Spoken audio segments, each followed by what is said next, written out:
ఆపదని ఈశ్వరుడు ఒక్కడే గట్టెక్కించగలడు సుమా.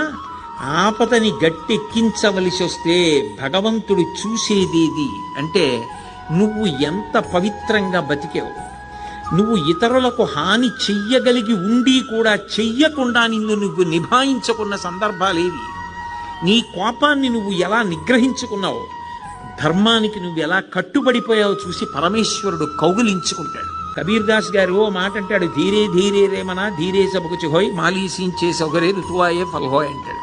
ఇవాళ విత్తనాలు పెట్టి నేను బిందెలు నీళ్లు పోస్తే జామ చెట్టు వచ్చి కాయలు కాస్తుందా? ఇవాళ విత్తనం పెట్టి కొద్ది కొద్దిగా నీళ్లు పోస్తే ఒక 5 ఏళ్ల తర్వాత చెట్టే విరగ కాస్తుంది. ధర్మాన్ని నమ్ముకున్నవాడు పాడవడు. ధర్మానికి ఫలితం శాశ్వతమైన ఫలితం కాలంలో కనపడుతుంది. ఆనాడు ధర్మం పట్టుకున్నవాడు ఎంత గొప్పవాడో మిగిలిన వాళ్ళకి కూడా ఆదర్శం అవుతాడు.